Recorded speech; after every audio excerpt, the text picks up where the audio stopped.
he's taking on those action pictures more and more. He really likes the rip open shirt, like, yeah, I'm a man roles. And I'm okay with it. John, what are your thoughts? I don't know, but I want to take the audio of you just saying, yeah, I'm a man, and putting it over like Glenn Powell, like doing something manly and pretending that's his voice.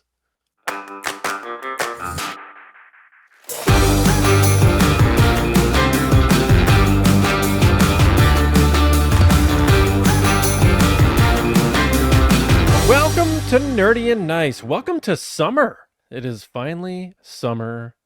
Things are heating up. Weather-wise too. Hopefully the rain is gone from our region of the earth. And by we, I mean me and Lacey Gilleran up here in the Northeast United States, New England style. Getting nerdy today on a Monday. It is summertime. Lacey, how are you? How's your summer starting? It's good. I want to give you a belated Happy Father's Day because we skipped that last week and I felt terrible after. So I'm sorry. I hope you had a wonderful Father's Day. Oh, thank you. I mean, you did the social media post. That was I know, nice. but we didn't say it on the episode, which came out on Monday, and I feel bad. So happy Father's Day to you and to every father listening. Yeah, I hope everybody had apologize to all the fathers. Yeah, I hope you had a great weekend. It's just been, John, it's like as soon as school ends, it's like every event possible is happening and family birthdays and barbecues and all this other stuff. But I hope you had a good day. But I am enjoying the warmer weather. Luckily, I have air conditioning, so it's not too bad. But yeah, I know you were poking fun at offline to me. I've gotten into gardening lately, which is like not normal for me in my life, but I'm like really into it now, and I've made my front like all nice with flowers and stuff. And I've been like redoing my patio, and I power washed things last weekend and used the leaf blower. I totally tore my forearm after power washing for 45 minutes, and my arm was like your forearm. Yeah, it was like all swollen for like 2 days. It hurt so bad, but holy cow! But it was very awesome to be like, I power washed all that stuff. Now, does Matt do any of that? I'm not trying to throw him under the bus, but is he? It was my gift for him for Father's Day. But you used it? Yeah. Oh, doing it was the gift? Is that yeah, cleaning the patio. Oh, wow. Power washing everything, getting all set up for the summer was my gift. It was more of a meaningful, we'll use this gift than like, hey, I got this random thing at a store that says dad on it. Why didn't you come power wash my house? You want me to? I'm really good at it. I actually, it's so funny. I'm not even kidding. I've had my dad's power washer for a year because he doesn't have a garage, so everything's left under the deck, and the elements cracked the hose. So I was power washing last year, and all of a sudden the water started squirting out of the hose everywhere. And I was like, no. So I just bought the replacement hose for it, and I'm gonna give it a whirl before giving it back to him. But it's the best thing for like kids' toys, like slides, water tables, all that stuff. Yeah. Or like, patio furniture and stuff. I don't know. I was like really proud of myself. When you think something isn't dirty, power wash it, and then you're like, it's a different color entirely. And it's something very satisfying about power washing that like as you go line by line and stuff gets removed, you're like, this is like somehow relaxing. It's pretty awesome. Because you're seeing instant results. And John was like, congrats, you're almost 40 and these are the things you like now. And I'm like, shut up. I'm like, yeah, you're without even realizing it, you're easing into being a 40-year-old mom. Just locking right into that. I'm the same way about a lot of things. Like there's something get excited wow, I got something done. Like the accomplishment feeling of like I did this thing is just it's like a drug. It's so good. Or if people tell me about like a comfortable chair, I'm like, tell me more about this chair. Especially being on a plane for freaking 30 plus hours over the last month and a half or whatever it was. For me, it was rough for me, and I'm much shorter than you, so I can only imagine. Yeah. But we're here to talk about not home care or anything like that, or being. If you do want that, put it in the comments. Maybe we'll consider it. If you want us to just talk about what it's like approaching middle age as parents, hit us up. But it's time to get nerdy and nice. And we're going to do that by a little warm-up, quick warm-up. There's not much to this, but there was a rumor coming from Daniel RPK via Screen Time saying that Aaron Pierre is being considered for the new James Bond. I know he was in Rebel Ridge, but I'm not super familiar with Aaron Pierre. Lacey, any thoughts on this one? I know Matt, your husband's a big fan of Bond. I don't know if he heard this rumor yet, but what are your thoughts quickly on this rumor? That's why it's not in our main stories. Yeah, he did hear about it because I sent it to him, if we're being honest.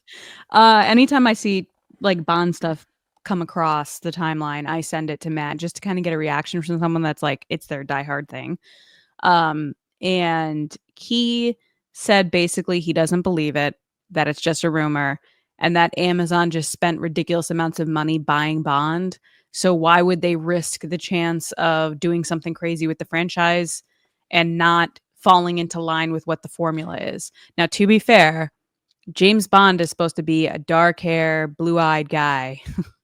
And they went away from that with Daniel Craig. So it's possible. But he says, with all the money that they're spending and the way that media companies in general are going back to nostalgia and what people know from Jurassic Park, and even with Star Wars and Easter eggs and Ghostbusters and all that stuff, the last thing that they're going to do is go outside of what people expect. I know that people have been throwing around a couple different names. What's his name? A lot of black actors, Idris Elba. Yeah, he said he'd never do it. He was like, I would never do it. And then someone threw it around a while ago, John Boyega, which I was like, I love John Boyega. My whole thing is they're planning to also do offspring type stuff. Spin-offs. Spin-offs. That's the word I was looking for. Spin-off shows and whatnot. Offsprings. I couldn't think of the word. Spin-off stuff with James Bond. And that was the big thing that the Broccoli's and them, the people that used to kind of head it up, kept fighting with Amazon about. Because there was a rumor that there was like a Moneypenny show that was being thrown around and also I could see this being a rumor that he's doing something that's a spin-off, not the main James Bond. But I agree with Matt. Like, companies nowadays are not trying to step outside the lines. Like, they're trying to just make money. And if Amazon wants to make money, they're gonna hire someone or pick someone, cast someone that fits the mold of who James Bond is. Probably. Yeah. That was the initial thought. Yeah, and you said offspring, and it made me think of like, did they ever do anything with James Bond having kids? And it's like, that dude definitely has illegitimate kids all over the world. They did. That was the plot of the last movie. Oh, really? Okay. Spoiler alert. Yeah, that's the whole plot. All right. Oh, I was gonna say that'd be like funny if like one of James Bond's illegitimate children is like the villain of a future Bond movie. No, but I mean, are you gonna watch the last one? I think you've already told me you're not. I at this point, probably not. I'll be honest. Sorry. I mean, the whole plot is that he ends up having a daughter with the woman from the previous film, Bond Girl, and he has a daughter with her. Finds out he has a daughter, then gets infected by this virus. And if he's to ever go around his daughter ever again, he'll infect her and kill her, or kill the entire human race if he leaves this island. So basically, he orders for them to bomb the island, and the last shot is him staring up like Rogue One style at the jet, like the missiles killing him. So Bond was like COVID, like ended Bond or something? Yeah, basically. He got infected by this disease from the evil guy that's like, I created this disease. And I just remember that they were releasing this during the pandemic, by the way. Pushed it back, finally released it. Matt and I watched it, and I have never been so silent after a movie with Matt. We sat there for a good 15 minutes and didn't say anything, and we were both like, that was absolutely horrendous. It sounds like that the famous bad ending from that Robert Pattinson movie, Remember Me, and it turns out he's like in the Twin Towers at the 9/11. Yeah, they zoom out from the Matt, what do you think of the last James Bond movie? He's in the room right now. I give it He gives it 2 thumbs down. That's what he All right. just said in the room. You heard it here, folks. The biggest James Bond fan ever, and he hated it. We're talking about the new moment where they said that guy's going to be Bond, and I said that you said he wouldn't be Bond. No, would not. Fun tangent. But anyway. Yeah, I have nothing to add. I think this is probably Fugazi as well. But we will see. We will learn who Bond is in due time, because it's always an event finding out. It could be an Offspring, you know? James Bond Offspring series. It could be an Offspring. Could be the lead singer of the Offspring. He's not busy. Maybe he's the new James Bond. I bought that CD. What was it? Americana or whatever when it came out? Oh, I mean, they have a few albums, but Pretty Fly for a White Guy, that one with like the roach on the front. Brutal. Yeah. Bought that album. I was actually talking about what was your first CD you ever bought? That is always a tough one for me, because I like stole CDs, not stole CDs, but I took my mom's CDs. No, I took my mom's CDs because she was into like grunge music. She was like, she got into like Alice in Chains, Pearl Jam, Nirvana, and stuff. Like she really had and like Smashing Pumpkins. My mom always had a really good sense of like rock and roll taste. So I remember like taking her Pearl Jam CDs or Nirvana CDs. But first one to purchase, oh man, maybe Bush, 16 Stone. Nice. Yeah, that was a great album. It was all downhill after that, but you want to know what mine was? I think I've told you this before. Jock Jams Volume 2. Yeah, that sounds about right. And then the second one, right to the sequel. Jock Jams Volume 2. And then the other album I bought, which I remember so vividly because it shuffled on in Spotify with my kids the other day, and Daisy loves this song, and it's Barbie by Aqua. Aqua was the second CD I ever purchased. So really just coming in hot with the back in the day we used to buy full CDs for one song. But the crazy thing is that it became this narrative of like from the hit into the like later tracks, and some of my favorite songs from artists were those later tracks that never saw airtime. Absolutely. Yeah, the band Blur, you know that song 2. You know that song? Woohoo! You know that song? Yeah. I have that album, and there's some really good songs on it. It's just they're just like, woohoo! Yeah.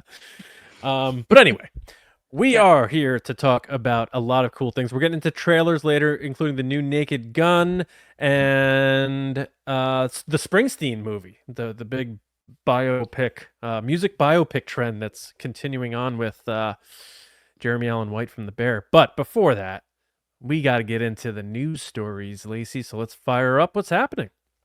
Human sacrifice, dogs and cats living together, mass hysteria. Enough, I get the point.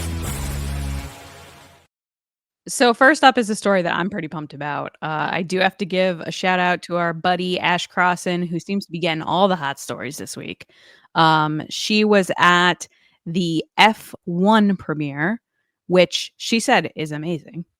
Really loved that movie. And she was talking with Joseph Kosinski, who is the director of Top Gun Maverick. So this is a Top Gun Maverick story.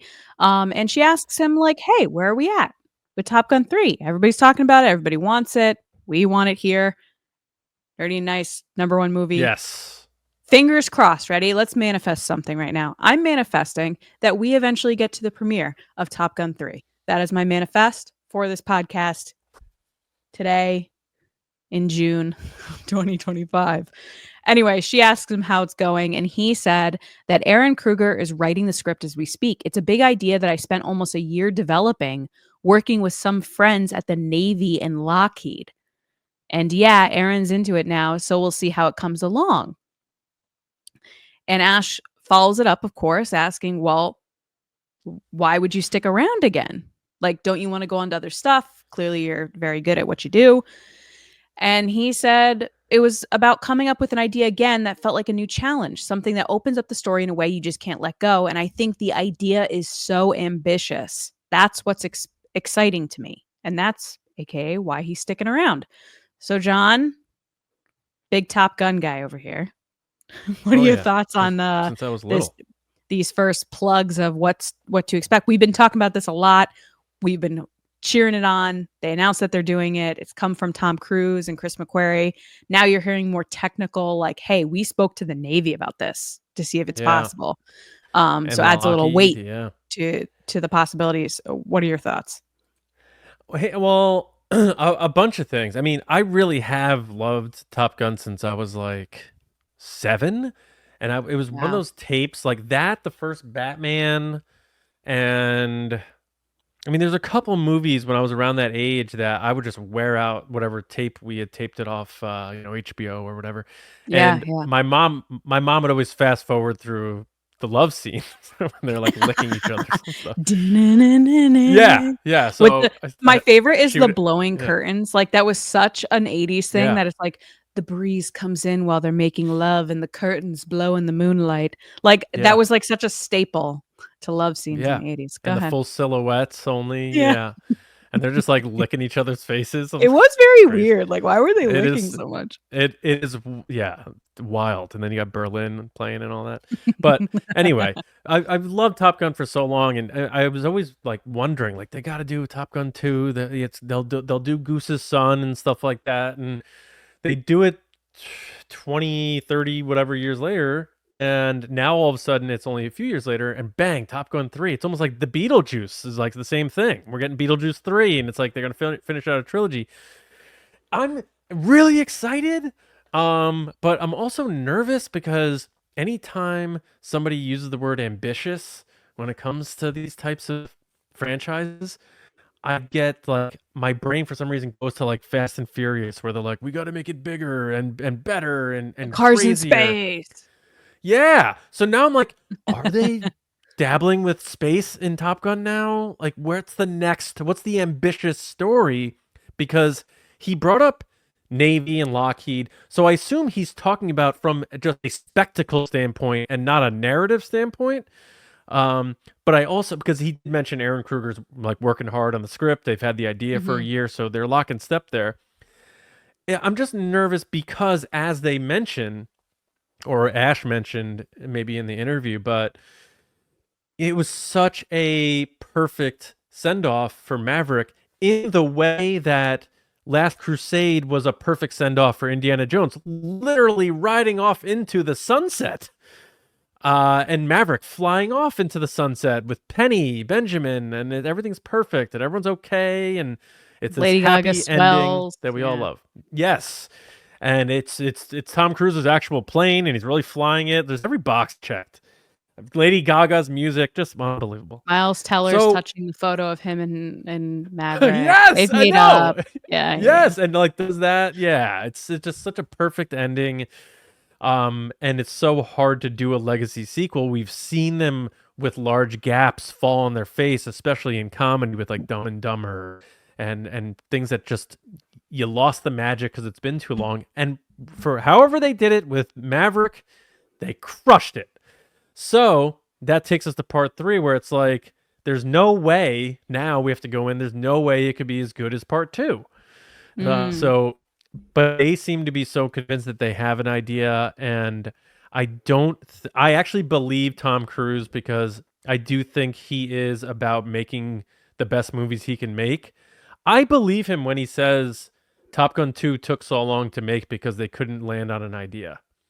So the fact that they already are putting pen to paper and writing this, I believe that maybe they have come up with something awesome. And my only thought is that, Goose has a kid and the stakes are high for him now. And my only concern is that they're going to do what we were afraid they were going to do in Maverick, which is kill Maverick. So yes, it was all a dream. Kill Maverick, he's already dead. I hate that. Yeah, right. As long as they don't kill Maverick, I'm good. So the optimist in me, whenever one of my favorite bands is putting out a new album or one of my favorite franchises is putting out a new movie, whether that's Star Wars or Metallica or whatever, I'm like, it's going to be good. I'm excited. I'm really into it. And that's how I'm going into Top Gun 3 here. So, and, with Glenn Powell, he's probably going to have a bigger role this time because he's a bigger star now. Like, everything's pointing in the direction of, like, this making sense. I just hope that people don't try to go after it because they feel like it's not going to live up to Top Gun Maverick. Like, let them make it and show it to us. But overall, I am excited, especially because it's the same team too, and that's always huge. You get the same writer, director, star, and producers, and with it not being too far removed from part 2, I'm sure Paramount, whoever else is involved, is gonna give them a very nice fat budget once again, and I'm sure it's gonna do really well as too. I just not to be funny, I just hope they land the plane because it's probably gonna be the last one. I'm sure they're not gonna do Top Gun 4, What 5, if they 6, I pull would out the guess, whole netting and cord if it doesn't have the landing gear but still land it? to catch it with yeah, Mm. yeah. As long as it ends up on the aircraft carrier, not the bottom of the ocean, I'm down for Top Gun 3. Yeah. That's fine. Yeah, you know, it's tricky when I think people involved, the team you were just discussing, which first of all, so pumped that they're all coming back. That means that it's going to be at least in some way legit. Because whether it's a movie or even television, we see it with Star Wars with the trilogy. When stories get handed off to other writers and other creative teams, they just don't feel the same. And that's not necessarily a negative comment of like, this one's better than this one. It's more of like, everyone has a different perspective, experiences, values of who makes them them. And it's hard to hand off a creative project when you care about it so much to a team that doesn't have the same view as you. So the fact that that team's coming back means that it's going to be in the same kind of feel, vibe. It's going to be similar, which I appreciate. Now, it's tough to build on Top Gun Maverick. I've said it before. I will say it again. It's one of my top movies. It is absolute perfection. I'm not just saying that to be hyperbolic or like, oh, this is the best, give me retweets. Literally one of my favorite movies of all time. I wouldn't change one thing about it. Actually, small thing, I'd put Manny in the film. They cut him out a lot. I'd put him back in. But besides that, I wouldn't change anything about that movie. It's perfect. So I just get worried because it's such a high expectation. Like the other film was nominated for an Oscar. They did unbelievable stunts and visual feats that, like you said, they clearly have to up the levels of ambition, thus ambitious, for the project this time around. I do appreciate that he's saying, hey, we went to the experts of if this is possible, which I think takes it away from the Fast and the Furious side of things of like, hey, we've got this car and it's swinging on a chain and it's going from the island of the, rear axle type stuff that they did, which is bananas. Because I think Fast and the Furious, pun intended, went off the jump in a certain direction and then they just kept flying with the car and they didn't ever come down to the normal ground of what's reality. Whereas I feel like this, because it's based in actual flying and they use real people and they work closely hand in hand with the military, I can't see them not pushing forward a storyline that's not possible. I agree with you. I think a couple weeks ago when we were talking about Top Gun 3 to begin with when they finally announced that they were doing it and Chris McQuarrie was writing it, or helping write it, get it together, because Aaron Kruger here is also writing it, that there's going to be something drone related, because that's kind of where military operations are going now. I mean, that's where the world is going, is AI, robots, drones. So it's hard to not figure it's going to go in that direction. It's just at what level. But yeah, I'm so excited this is moving forward. I think everybody in the film has gotten bigger than when they were in it. And I look forward to seeing Tom Cruise play this character again. But like you said, if he dies, I'm going to lose it. I'm going to straight up lose it because I've had enough of heroes dying. It's like they have to end the story with everybody dying. Like, why can't we just have it end in a way that like everybody high fives on the carrier and we move on? I mean, they're killing James Bond now. Like, come on. They did. They did kill him. Yes. Yeah, the AI element I think is absolutely going to be a factor, and I could totally see it being one of those third act scenarios where the system gets shut down and they have to resort to fighter pilots to achieve jump the mission. in. And yeah, I can see that happening. And they're going to be like, it's a suicide mission. If we go, only 3 of us may come home, and they're all gonna be like, I'm in. I'm Dun, in. dun. Yeah. Hangman. But either way, I'm excited. This movie's not going to come out for probably another 3 years, but I'm glad that it appears to be well into development. We got 3 years to get to that premiere, John. Yeah. Let's do go. this. Tell your friends about Nerdy and Nice. Let's build up this platform here, huh? Next story is kind of, I was going to say, but Paramount has nothing to do with Disney. So it really isn't connected at all in the sense that it's maybe just from your childhood because it's Toy Story. But Pixar attended the Annecy International Animated Film Festival, that is a mouthful, and gave kind of new details about Toy Story 5. They also gave other details of future projects and a look at Ilio, which is about to come out. I will tell you that one of the projects that they're hinting at is called Hoppers, which was a first look clip about a character named Mabel that is a nature-loving young woman that switches her brains with a robot beaver. And I did say off air, and I stand by it, not their best storyline, Pixar. But they also announced that they're doing Gatto, which is going to be made by Luca filmmaker Enrico Casarosa, which is a black cat that takes on Venice, Italy, which is interesting because it's very kind of visually similar to Flow that just won the Oscar, which was an animated feature with also a black cat. So I'm interested to see what comes from that. I know the style that they said is going to be more of like the painter style of character, which Flow is. So I don't know if they're stealing or they're paying homage or what. But the big story is Toy Story 5, which they talk about how they have a new character they're introducing called, I believe, LilyPad, right? Yep. Mm-hmm. Which is a tech tablet, which is their new owner, Bonnie, has a tablet now. So it's the characters kind of battling the digital age, which we knew was going to come eventually.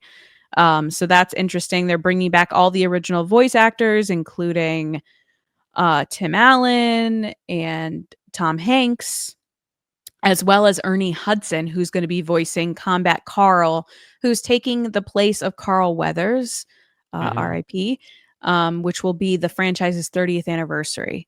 So, John, I haven't seen the latest Toy Story. I'm going to be honest with Forky. I haven't seen it. I ended at 3 because 3 was the garbage one, right? Where they all thought they were going to die. And then Bonnie's toy, I thought you meant it was a garbage movie. Yeah, that was no, the garbage dump where then he gives I don't think I've ever cried harder in a movie theater than when Andy gives his toys to Bonnie. Oh, I lost still get it. I remember sobbing in the movie theater with a bunch of kids around, and it embarrassed the people I was with. Like, I just lost it. So I think I was traumatized from that. So I haven't seen the latest one. I know you said you kind of liked it, or you did like it. Yeah. Are your kids big Toy Story people? They like Toy Story, yeah. We have some of the toys and stuff like that. I don't know that I don't think they've seen all of them actually, but we'll get caught up. But yeah, Toy Story is the legacy franchise for Pixar, and I'm happy that they're continuing it. Like 3 was this sort of perfect ending, but I'd always thought that eventually, Andy will have kids and the toys will end up back with Andy, in that way. But it was a really good ending, Toy Story 3, and I still get choked up when I watch the end of that movie, like to this day. You gotta like do that thing where you like suck the tear back in to your eye. Like, but not yeah, me. 4, right? 4 was really good. It was really successful too. And like this one, it'll be interesting because like think about it, like with part 4, like Toy Story has been the one franchise that so far has been bulletproof for 30 years. Like they've all been successful. Everyone's loved all 4 of them. They got a theme park. Like, yeah. It's just been this like gold standard for these 3D animated style movies. it's just it's like the staple. It is the classic. Even Shrek, in my opinion, is a tier below Toy Story. Toy Story is just that prestige. It's the first one. It's just like the one that really set the tone and is carried on. So with this part 5, I like this idea that they're, the tablet thing, because my kids use tablets, and it's just like I'm like, hey, do you want to watch a movie? And they're like, no, I'm watching, Bluey or Blippy or whatever. And like we all these toys around the house, and like sometimes I'm like, why don't you play with your toys? And they're like, all right. And it's it's a real thing, so it's definitely relatable for me as a dad. I'm just curious how they're going to make that a character that interacts with them. Like I kind of thought It's the villain, from my I understanding. know, which is it's like, yeah, it's kind of like this computer supervillain that they're going to have to compete with, I guess. I'm just curious, how they're going to pull it off and stuff. But overall, I am excited that they're doing it, and I believe Andrew Stanton is directing, which is nice to see because he's been around so long with them. Yeah, I think it's a clever idea. However they bring Woody back into it is fine. And I like like how they showed they revealed, I guess they showed footage, or like they showed the first full scene, I guess. And they said it starts with a bunch of Buzz Lightyears on an island or something like that. And I wonder if it's like one of those like dream sequences or something, like, or a game on Lilypad. Yeah, that's true too, because Toy Story 2 starts that way with a Buzz Lightyear game. Yeah. Mm-hmm. I don't know. I'm excited because it's definitely just nostalgic for one thing, but also, like I said, it's still the gold standard. So it's not just doing it for the nostalgia's sake. It's doing it because Toy Story has yet to be proven wrong. Yeah. I grew up with Toy Story. I remember begging my parents for a Woody, and they were sold out everywhere. So I got a Buzz Lightyear, which, look, it's still cool, but I was a Woody fan. I really love Woody. I quote Toy Story all the time with like the aliens, like, whoa, the claw. It's just so funny. Like Toy Story 1 is so funny, and then Sid, the whole Sid character is hilarious. So I'm not surprised they're going to keep doing this. I mean, Bob Iger said years ago that they were going to continue on with their IPs that deliver, they rely on, which is this. They're doing like 17 Frozens, They have a whole theme park, like I said, which I have never been to that theme park yet, which is kind of crazy. I haven't been to the Toy Story section. They were still building it the last time I think I was there. Yeah, I look forward to seeing what this is about. I get worried when you get into like the 5th sequel of something. Like how what are we doing? Like how have we gotten to number 5 already? I feel a little old, but I also get worried. Like, are they just doing it for the money, or are they doing it because there's an actual story? But like you said, they've been pretty consistent with what they're, only doing it if they did have a story. So yeah, I'm interested. The other stories I haven't been that excited about. However, I am hearing that Ilio is great. That's what I've seen online. Oh, yeah? That people love it, but the marketing's been terrible because nobody knows this movie's coming out. And like Pixar's had a lot of issues lately with Disney not properly promoting their films. Yeah. So I'm interested to see like what the reaction to Elio is, because I've heard that it's great, but nobody knows about it. I didn't really know about it until this past week. But similarly, speaking of theme parks, we do have an update on Pirates 6. So we're going from Top Gun 3, Toy Story 5, Pirates 6. We're heading back over to Ash, who was, again, at the premiere for F1, and she had a little chat with Jerry Bruckheimer about Pirates specifically. Jerry said, we're working on a screenplay. Hopefully we'll get it right, and then we'll make it. We really want to make it, that's for sure. Which Ash then said, a continuation or something new? And he said, it'll be a new take on it. Which then Ash said, new take? New actors? And he goes, well, not all new actors. We'll have some back. And he goes, I'm not going to tell you which ones. You'll have to guess. So, John, if you were to guess, what actors are returning for Pirates 6? Johnny Depp. You think? 5,000%. They're not making this movie without Johnny Depp. I think he is too. But I think they're waiting for the time and place to say it, and they're probably still negotiating. like, no offense, but do you think like Orlando Bloom and Keira Knightley are gonna put butts in seats? No. People No, are only Johnny gonna Depp go. is. They're only gonna go see Jack Sparrow. Yeah. I still strongly believe, and I stand by this, that he was robbed the Oscar. He should have won an Oscar for Jack Sparrow, 110%. That first movie is amazing. Oh, so good. Again, one of my It makes favorites. me want to like the rest of them more because I wanted to go on this big grand adventure. Crazy. They get a little crazy. Yeah. I don't even remember the last one. I may not even have seen it. I saw it. It was fine. Yeah. Yeah, it was all right. It's like Will Turner's son with Keira Knightley. Oh, yeah. Once they start taking the focus away from Jack Sparrow, I feel like that's when it starts slipping. That's why I hope if he comes he in back. Pirates 5 though? Yeah. Yeah. Jack Sparrow But do you was see in what I Pirates mean? You had to ask. Was he in Pirates 5? I can't remember Yeah. if it was before. I think they made Pirates 5 with Dead He's in Men all. He's in all the Tell. Pirates. Right. They did Dead Men Tell No Tales. He was in the last one. That was supposed to be the very last one. Then they rumored they were going to reboot this whole franchise with like Margot Robbie was like the rumor. Yeah. And now they're saying, well, we're kind of doing something new, but we're bringing people back. I mean, was she going to be a pirate? Was Margot Robbie supposed to be a pirate? I think so. She was supposed to be like the red-haired pirate from the ride that they just put in. They replaced the one girl that was like for auction and then made it a woman pirate. Yeah. I think that was the concept anyway. Margot Robbie pirate. Oh, come on. Isn't it Margot Robbie? Wouldn't you say that, right? Do it on the first name, so it's Margot. Yeah,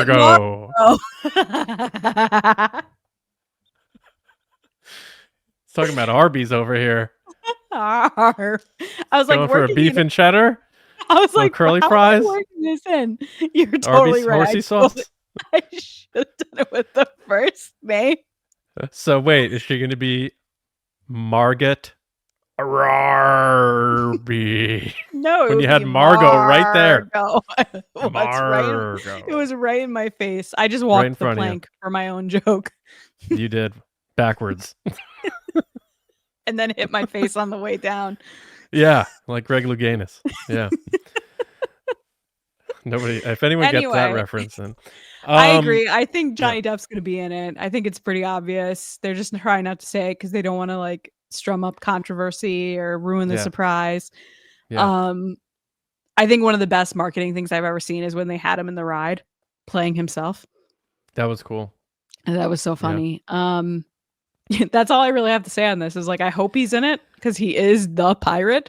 Don't make this movie if you're not bringing back Johnny Depp as Jack Sparrow. Bottom line. So I can't see this ever happening without it. So that's who I'm figuring is returning, and then maybe a couple other people. I mean, it doesn't even have to be necessarily Orlando Bloom or Keira Knightley. Like I didn't really care about those characters. I don't know why. I just really didn't.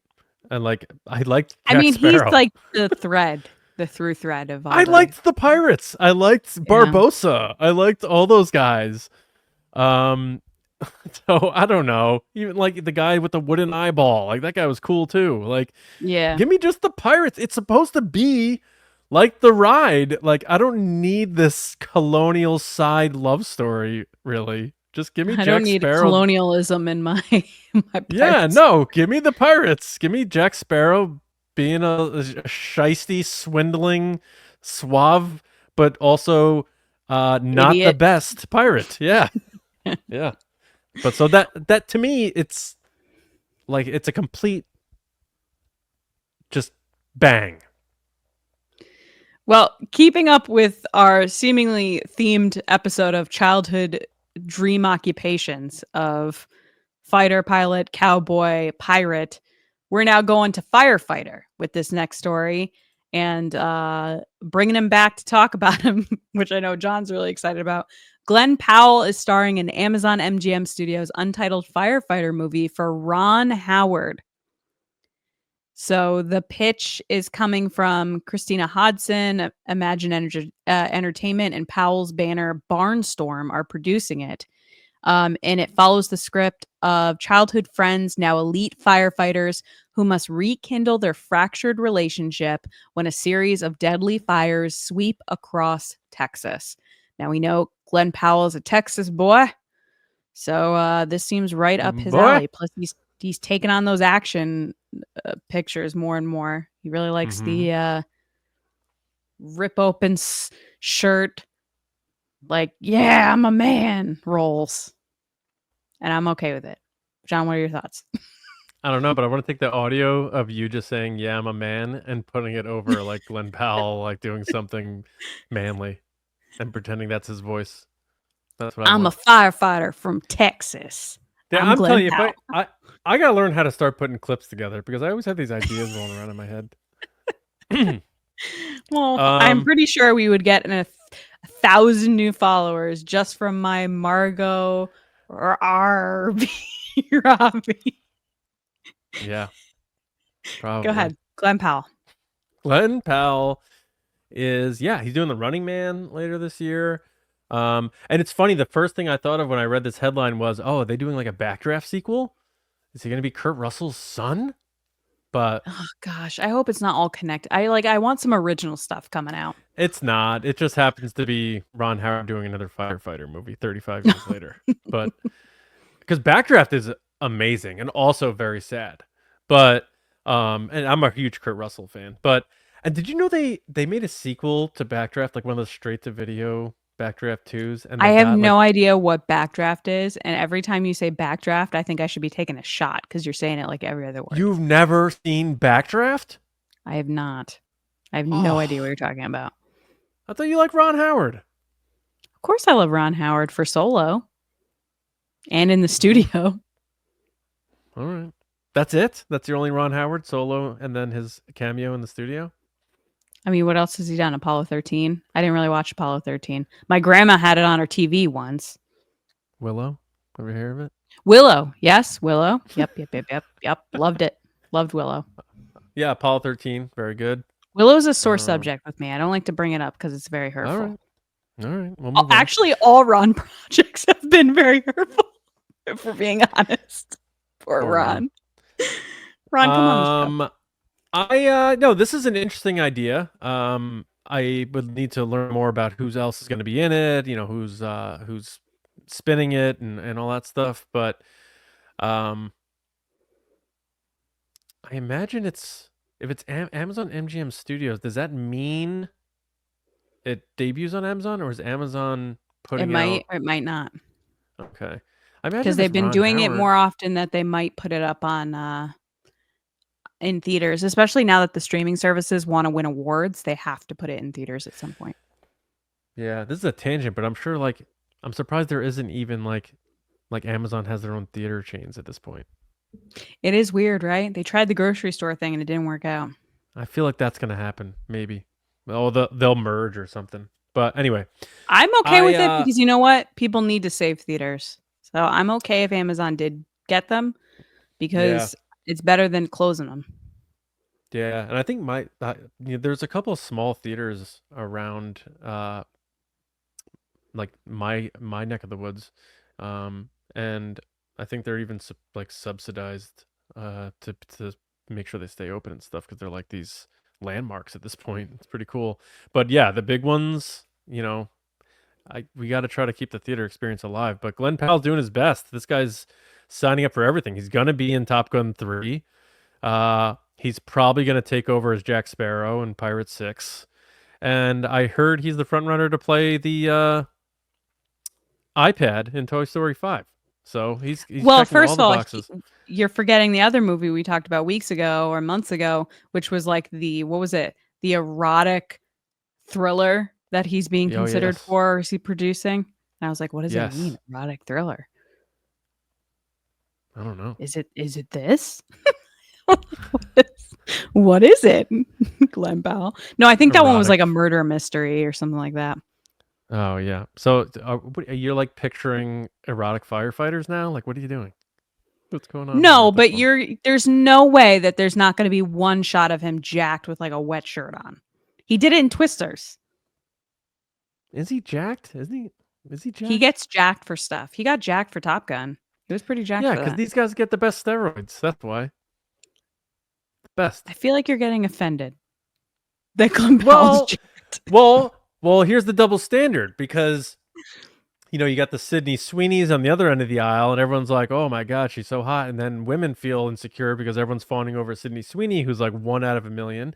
And then on the flip side, though, it's like, let's talk about the hot jacked actor guy, and then when I say like, yeah, because they're on steroids, you're like, are you jealous of the jacked actor guy instead of being because steroids downplays the work that it took to get to said jackness. And I also want to state that steroids work really well. More than not, I am also the one on this podcast and TRB that will constantly say, whether it's woman or man, that they are hot. I agree. Yeah, we acknowledge hotness on this podcast, and talent, especially Sydney Sweeney.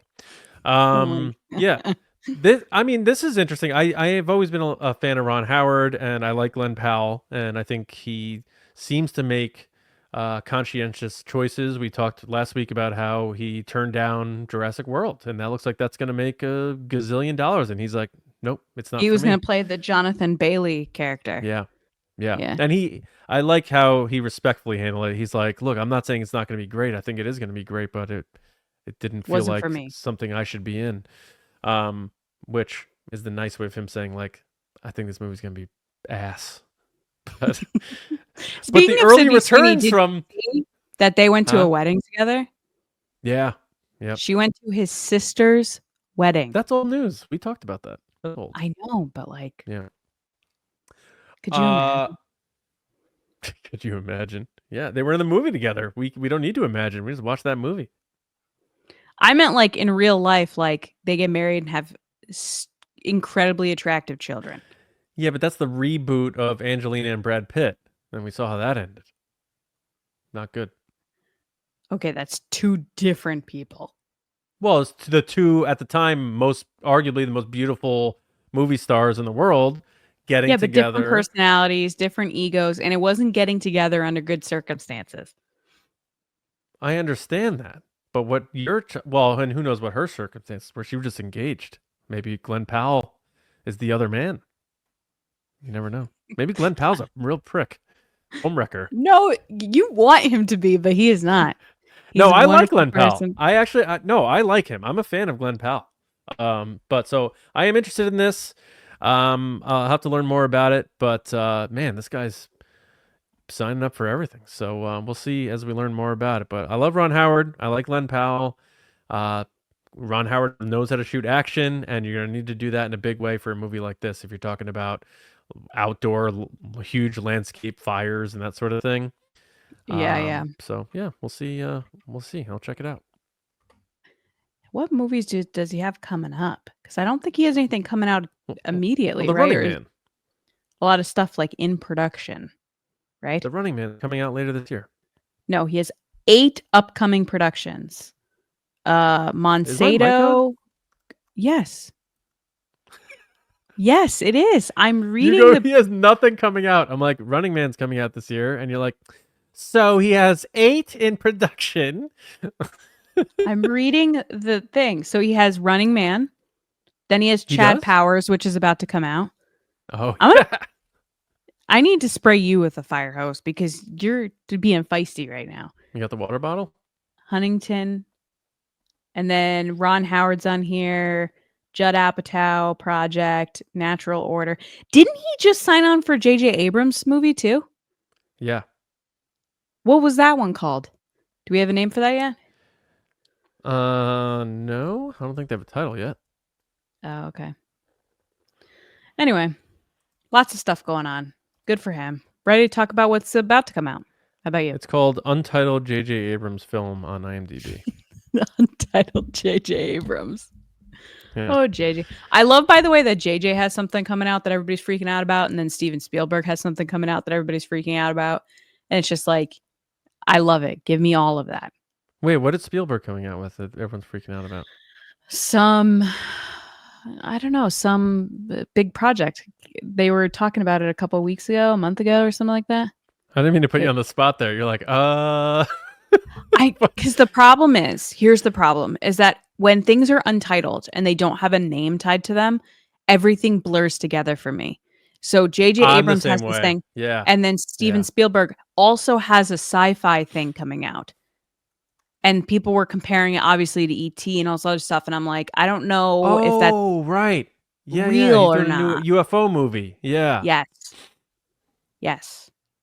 So it just everything blurs together. So when you ask me a question, I'm like, I don't know if the details I'm about to say are J.J. Abrams or Steven Spielberg because I have no name to attach the details to. How does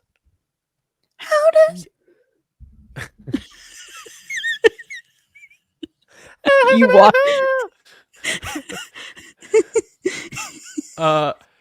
I'm just thinking about this. Steven Spielberg. It says this movie's coming out next year, and like you're right, you don't hear about like production and things like that. I'm trying to think now. Like you never hear about set photos unless I'm totally off. Nobody does it anymore. Yeah. You never hear about set leaks from Spielberg movies. Does he have like the most guarded sets? I don't know. Or they're shooting on location somewhere crazy that nobody is, like another country, or unless he's or he's in Pinewood, or I don't know. But I totally forgot he's doing that movie. Yeah, but anyway, we got off the beaten path here. I should have been gone. All right, let's talk about some trailers. Let's go. Oh God, I love that movie. Kick it off. It's time to talk about trailers, including the very exciting reboot of The Naked Gun. So they're rebooting the classic, which was actually a offshoot of The Police Squad, which was like a short-lived TV show with Leslie Nielsen, and then that became The Naked Gun. But yeah, it's back in a reboot form with Liam Neeson playing Frank, and they have Pam Anderson stepping in what seems to be the Priscilla Presley role. And that hits theaters August 1st. Lacey, have you seen any of the Naked Gun movies? I'm going to guess no. No. And two, what do you think? Was this a good trailer, and are you interested in the movie? I think it had its moments. I love Liam Neeson, and I think Pamela Anderson is amazing in this. It's funny, like where he says take a chair and she literally takes the chair and walks out. Some of the humor is a little too much for me, like it goes too hard. It's like the original Family Guy where they push the joke like 6 times too far, which makes sense because Seth MacFarlane, I believe, is a producer on this.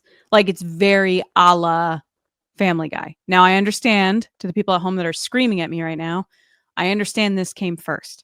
I'm just saying that line of humor is what I consider the joke goes far. Like an example, they do the, oh dad, I miss you. I hope you're doing, you're looking up to me. And then the next guy says the same thing. And then you realize it's a row of guys. And then the one guy sees his dad and it's OJ Simpson. And he's like, nope. Like, it's just like the joke starts here and it goes 6 steps to the furthest point of the joke. I just worry that they're showing you all the funny stuff in the trailer and that the movie itself won't be too funny, because I've been tricked before that I'm like, oh, this movie looks so good. And then you see it and it's not funny. But I like to think that Liam Neeson and Pamela Anderson signed up for movies that they believed in and or thought were hilarious. Otherwise they wouldn't have done it, because those are 2 pretty solid names. I would watch it. I don't know if I'd go to the theater for it, but I would watch it. I'm sort of feeling the same way about it. I'm not even that huge of a fan of the Naked Gun movies, or even Airplane, which were all and Hot Shots, like that style of humor, which is all written by Zucker, Abrahams, and Zucker. It's that very literal humor, like you're saying, like take a chair and she takes the chair. It's like that those movies are all in that's their DNA. Now this trailer, like I agree with you. Like some of the bits, I'm like, oh, that wasn't that funny. Like with the manslaughter bit, I'm like, that's a joke I would say on the podcast, and Lacey would be like, that is horrible. You know what joke I did laugh at? The Spirit Halloween joke. That was pretty good. I also Because liked that's a very internet joke. That's a now joke that something gets shut down and it becomes a Spirit Halloween. Yeah, I feel like even that one's getting a little aged, though. A lot of people Sure. use that now.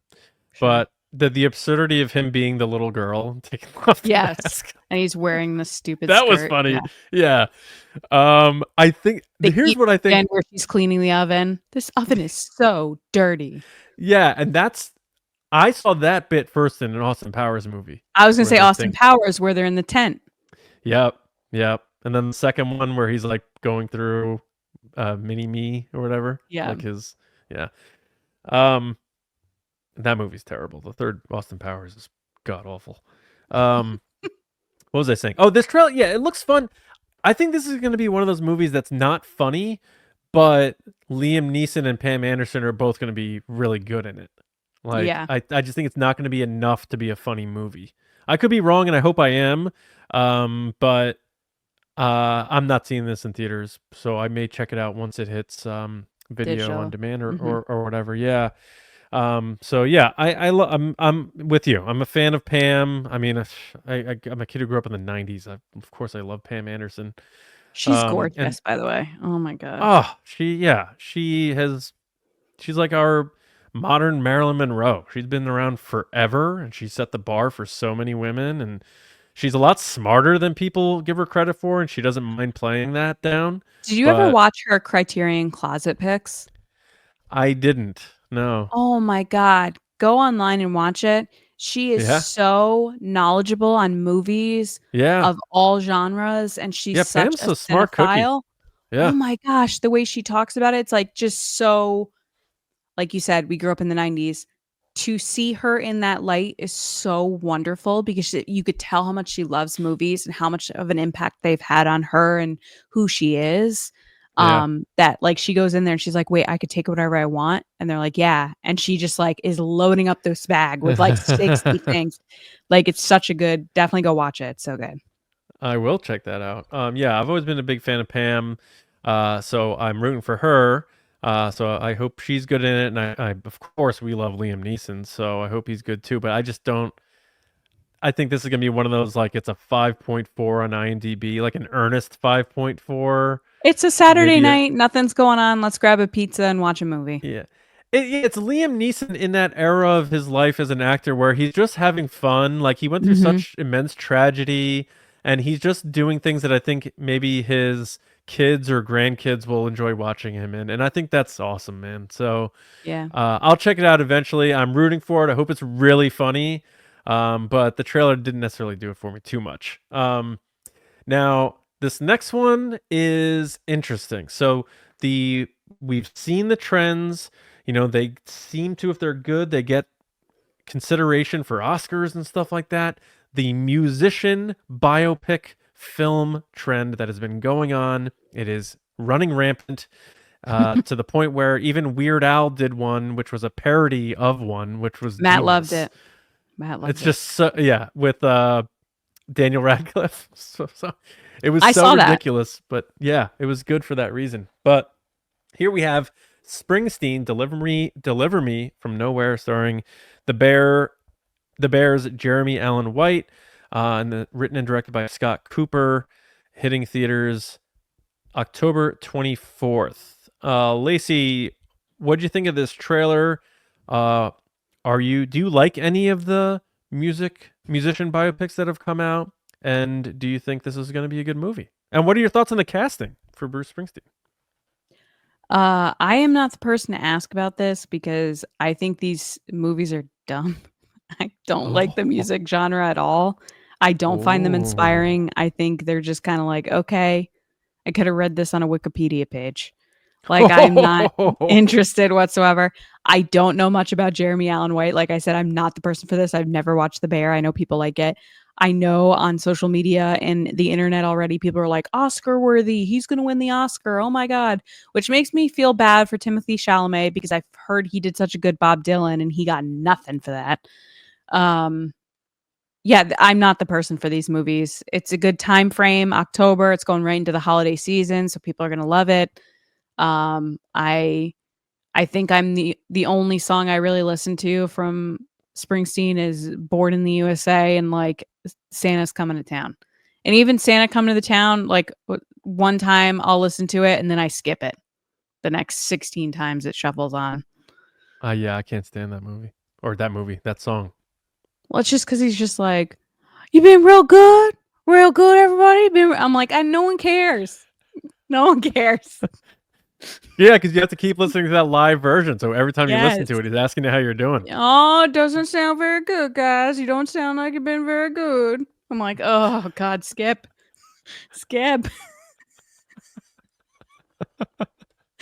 Why do you sound? You know How do you want to say exactly. it?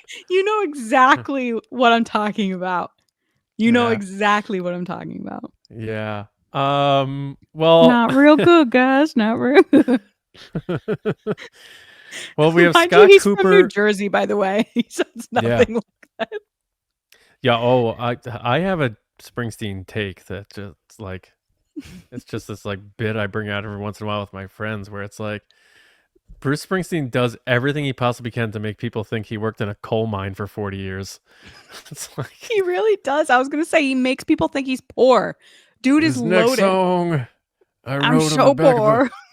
I wrote this song and I actually didn't even write. I etched it into the back of a Buick hubcap that fell off my car With a stalk of corn from my grandpappy's farm on down the in turnpike. On the Jersey Asbury Turnpike. Park, New Jersey. Like, I can't make a left turn anywhere. I had to use those jug handles. Anyway, this song's called Born to Run.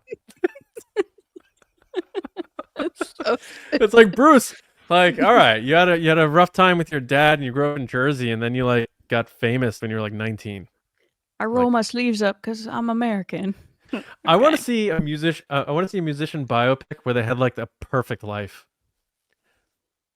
Just so that we don't get the classic like Taylor the Swift. hardship. Taylor I will Swift. not watch a biopic about. I'm just saying, Taylor Swift. I mean, she's an example of she grew up in a very affluent area of Pennsylvania, and then her parents threw all of their Wall Street money behind her. And then she got Southern sounding all of a sudden, and then not so much all of a sudden. And then she gave it up, yeah, and now she is. Yeah. As long I'll watch the Taylor Swift biopic if Steve Buscemi plays Taylor Swift. If not, then Why is it Steve Buscemi? Because he's the best. So you must have loved him in the studio then when he was just like, "Hey, I'm going to play the guy from Kool-Aid." Yeah, exactly. Because he's a firefighter. Marty, why are you crying? He's the best. Yeah, I have a problem with this movie. I actually think this is a miscast. He doesn't look like him at all. I do not see, and they even tried with the eye color and the eye shape a little bit with some makeup. They tried. I don't see Bruce Springsteen at all when I look at Jeremy Allen White. And I know people are going to come at me with it's art though. He's not supposed to exactly look like him. It's like, no, he's supposed to look like Bruce Springsteen. I'm sorry. Like I pushed it a little with Joaquin Phoenix, who didn't really look like Johnny Cash. He did enough and he like lost himself in the role a bit.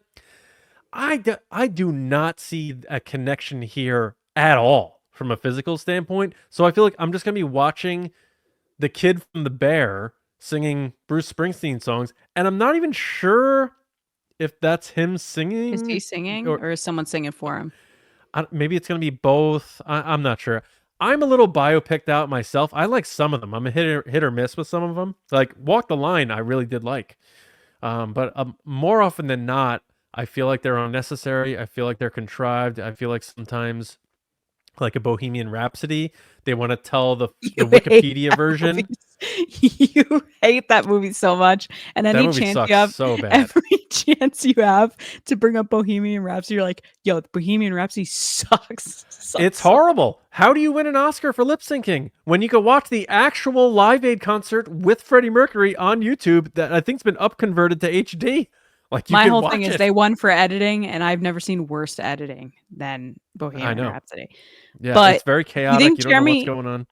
Do you think Jeremy Allen White moved to New Jersey and became a coal miner for this role? I don't know. He's too busy cooking in Chicago to be doing any of that. Which The Bear's coming out soon too. People We are haven't talked hyped about on the that. bear. Yeah. I'm hyped on the bear. I'm Mhm. excited. Mhm. As long as John Bernthal comes back.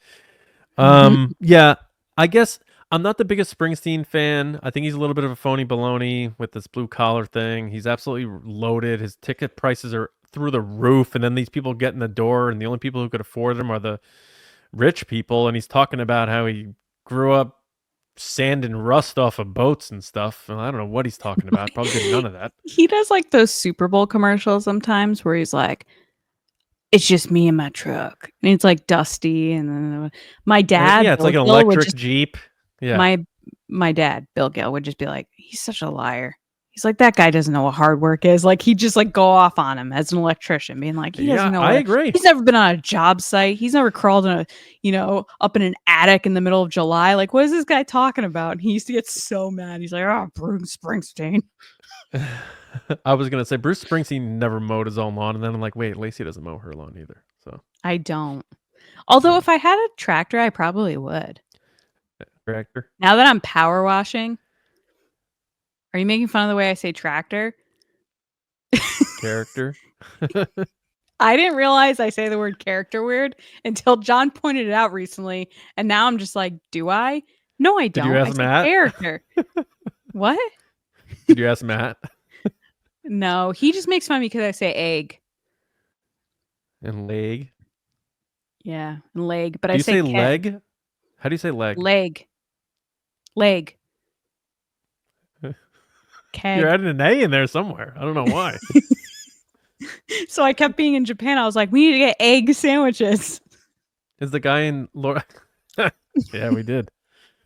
Yeah, I don't know, but needless to say, it's not for me. I'll put it. Would you that say way. it's I not hope- Born to Run? No, it's not, and it's not gonna be one of my glory days sitting in the theater watching Jeremy Allen White pretend to be Bruce Springsteen. Because honestly, Oh, I'm not that's the biggest not real good, Springsteen guys. fan. Not real good. And the streets of Philadelphia, now. You ever listen to that song, "Streets of Philadelphia"? No. Have you ever seen the movie Philadelphia, No. where Tom Hanks has No. AIDS? I've No? seen a clip of it. I think they showed it in like health class or something to be like, this is what AIDS is. It's a sad movie. Don't watch it.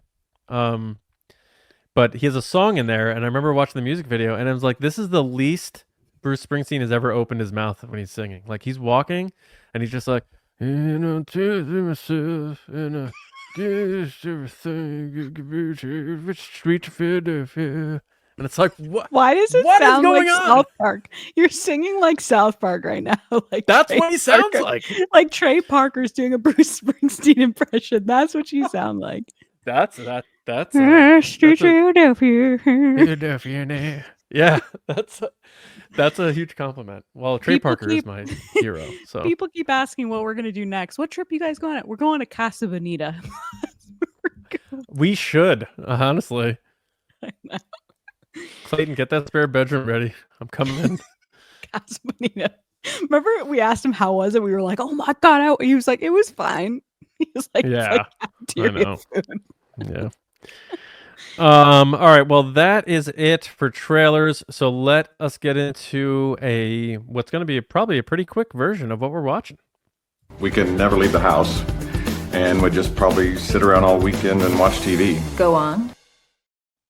All right, Lacey, you kick it off. What are you watching?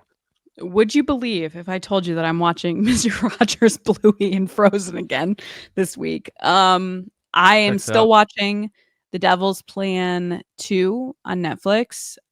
Really hyped that Squid Game is about to come out. The Ocean Gate thing just came out on Netflix. Did you watch it? Yes. So no, Did yeah, you I like watched it? both. Yeah. You didn't add it to your Yeah. list. You didn't add it to your What? list. You didn't add it to your list. Oh, well, I talked about it. No, you last talked about week. the other one. Oh, true. They're very similar. Matt said Um, he really liked this one, and he said he would watch it a second time with me because I didn't watch it. Yeah, it just man, that guy, what a That's what he said. He's narcissistic- like, you realize how terrible this Yeah. guy was. yeah, Like, even worse than what you thought. Anyway, I didn't watch that. I did Yeah. watch Devil's Plan 2, making my way through it. These people are so smart, incredibly, like, it's like a lot of puzzles and games. And in my head, I keep going like, could they ever do this in America? And I don't think they could because, sorry, my hand too much. I don't think they could. No, no. I was just cracking my knuckles. Oh, because you were doing this at the same time, and I saw it out of the corner of my eye. We're coordinating here on the pod. Like, there's a puzzle that they do called the Knight's Tour, and it's a grid. And like the knight in chess, where it can only move in L shapes. You have to move it in L shapes so that you hit every box once without crossing over a second time. Or like, determining numbers to calculate what thief is on what train and stuff. I don't know. It's just a lot, but I just like the picking what my favorite characters are and like watching the drama between each character of who's gonna make it out ahead and who figures out something quicker. Because a lot of the games is like they don't tell you all the rules and you figure it out as you go. What's this on? Netflix. Oh, cool. I'll have to check it out. Season 1 is so good. Season 2 is meh, but it's hard. So it's a reality show or like a contest? It's a reality show. Yeah. It's hard when you don't know, like, if you don't have the perfect cast, it's not going to be the best season. This cast is okay, but you can't top what happens in season 1. Season 1 is just so perfect, and like the way everything happens is just so crazy awesome that they were always going to be a little bit below that. But it's really cool. Anyway, go watch it. Right on. I have started watching Your Friends and Neighbors on Apple. It is that John Hamm? John Hamm. Oh, don't and the reason I started watching it is because the guy who's writing Sean Levy's Star Wars movie is the creator of this show. So I wanted to... I told you about it. I know. I'm telling our audience. I'm also talking to our audience, I know, but you have to give me a little credit because I'm the one that told you about it. I mean, if I'm not to burst your bubble, like a coworker told me about this show a few months ago. I did a few months ago. Sorry. Okay. I mean, I also like have eyeballs, and I'm probably like no. Proud moment revoked. I just everything's okay. Everything's gonna be fine. I think not real good now. Not real good. Not real. This show is real good though. I got news for you. It is a slow, like there's a lot of exposition at the beginning that make you feel sort of depressed, but once it gets rolling with its premise, really good. So I am 2 episodes in, I believe. So I got a lot to go here. Great cast: Amanda Peet, Olivia Munn. Really interested to see where this goes. But John Hamm is just vintage John Hamm here, and it's a very interesting concept. Big rich guy loses his job, and the fallout of what happens and what he decides to do is basically how you get into this. But it's a really good show. It's on Apple. It's called Your Friends and Neighbors. Watch it because it is really, really good. Nice. I'm not a big fan of Olivia Munn, but I'll give it a chance. I like her. You don't like her? Fun story time. Oh, is this like the personal thing or whatever? Like she's dating for that one of those things? Why you don't like her or what? No. She used to be on this channel called G4 back in the day. When I came out of college, she was an on-air host on G4, Attack of the Show, which was like one of my favorite shows at the time. And she got famous from that, basically, like being like kind of like a ditzy host. Like they put her in slave Leia outfits and made her dress in a French maid outfit one time and like go in a giant pie or something. I don't know, just weird stuff. And then she wrote this book that basically like made fun of that, in the sense of she made fun of the people that made her popular. So that's why I don't like her. All right. So no, not her personal life. That's her business. That's none of my business. Yeah. All right. Well, she's good in this. The whole cast is pretty solid, and it's well written too, which makes me excited about Sean Levy's Star Wars movie because he knows how to write characters really well, and it's smart dialogue too. Yeah. And then I watched the revival of the 1% Club game show on Fox. So I didn't even know about, or I forgot about it. I guess there was a first season last year with Patton Oswalt as the host. Do you remember hearing about this show? Mm-mm. Yeah. We never hear about anything that like starts on What's the TV. premise? What's the premise of the show? So basically, you get a room, like it's a theater that looks like Who Wants to Be a Millionaire, and there's 100 contestants in the room, and he asks the same questions that they surveyed Americans on, similar to Family Feud, and they ask it to that crowd of 100 people, starting with 90% of Americans got this one right, and question 2 is 80% of Americans got this one right, and it goes all the way down to only 1% of Americans got this question right, and as if you miss your each round, you're out. You're done. So each person gets $1,000 that gets thrown into the pool. So it's $100,000 prize. So it's like Squid Game. So once people get out, they all feed the pool. Yeah. So their money feeds the pool just like Squid Games. And then the crowd gets lesser and lesser and lesser until it gets to the final question. Then there was only, there's only a few people left and only one person wins the whole $100,000. And you only get one pass. So out of all the questions, if you don't know it, you got to use your pass, and then from there on out, you're SOL. But the questions were hard, and I like playing along, and it's such a simple premise. And they got Joel McHale hosting it now, and I think he's better than Pat. He's better than Patton Oswalt in that environment. So I like the fact that it's a basic premise, but also engaging, and you could participate from home. Like, make more game shows like that. I watched one game show the other day. It was such a convoluted premise. I was like, I don't even know what I'm watching anymore. Like, keep your game shows simple, and people have you won? Them. Have you won any of the rounds? No. Have you made it all the way through once? No. Oh, really? I only played now, one. Now I want to see if I'll do it. I played one round, and I forget where I got to. I think I got to 20%. But it's maybe hard we should do it. Yeah, maybe we play along. That could be fun. What is it on? Hulu? What is it on? I think it might be Hulu. Yeah. We should do that. We should play around, see how far we get. I bet I get nowhere because I'm so dumb. I mean, you're not dumb. Stop. I'm kind of the 1% Club is. See, I'm not dumb when it comes to very specific things because I get so obsessive that I learn every single thing about whatever topic it is. But in general knowledge, it's like. You know who else is not dumb?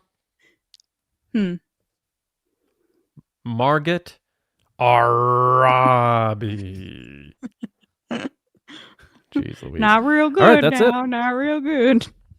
You're not doing so good out there. Santa's not coming to your town. Not so good. I never had Santa. I was too poor. All right. Well, we are at the end of the show. Thank you, everybody, for listening or watching and getting nerdy with us on a Monday. Happy summer to you all. Make sure you follow us at Nerdy and Nice Pod on social media. And, of course, subscribe to the show, Nerdy and Nice, on Apple, Spotify, and you can watch video on the TRB YouTube channel. And of course, Star Wars fans, make sure you're subscribed, of course, to the Resistance broadcast. We'll be back with you on Thursday with a new episode of that, talking Star Wars. Big shout out to our patrons who allow the show to even start, exist, grow. Thank you all so much. If you want to support us, please go to patreon.com/TRB podcasts. We cannot do this without your support. So thank you all so much. Tiers start at $5 if you can. Please do, and thank you. Shout out to the movie star generals Carmelo, John RISI, Jetta Rosewater, Frank Grande, Chris Morales, Mike Rumore, Brendan McLaughlin, Sneaky Zebra, Dave Hornack, Colin Cormier, Stephen Garrow, Sachi, and Darth Snips. And the Silver Screen Spice Runners, David Probus, Neil Shaw, Kendall Gelner, Andrew Staley, Jeremy Myers, The Fort Worthian, and Brian Smith. Thank you all so much. However you listen to us, Lacey and I appreciate it. Look at me now. Very much. You can find me on social media at Johnny Hoey on Blue Sky and X. Hopefully the Yankees start winning again because they've been absolutely ass the past 10 days or so. But that'll be okay. Lacey, where can people talk to you about all the stuff we talked about? Loaded episode. Yeah, people can find me on social media at Lacey Gilleran, on TikTok at It's Lacey Gilleran. And if you're looking for another way to support our podcast and maybe need something to get you up in the morning, pick me up throughout the day, you can head over to weirdbrothers.com and pick up a bag of the Resistance Brew, our Star Wars Resistance based coffee that we made. We picked out the flavor, we did all that stuff. And it supports their business, which is a small business that supports veterans, and then also our podcast. Yeah. And the name of the coffee is also TRB. It is. That was What a all genius. John. I didn't come up with that. I'm a literal genius. I literally said, "What should we call this?" And he goes, "The Resistance Brew. Anything else?" And I was like, "Thank you so much. Well, Talk to you later." Things used to be so easy, you know? All right. Born us to run. get on out of here. Yeah. Thank you all so much. We'll be back with you next week with another episode. And again, Star Wars fans, we'll see you Thursday on TRB. Have a wonderful week. Stay cool. And we'll see you next time. See you around, kids.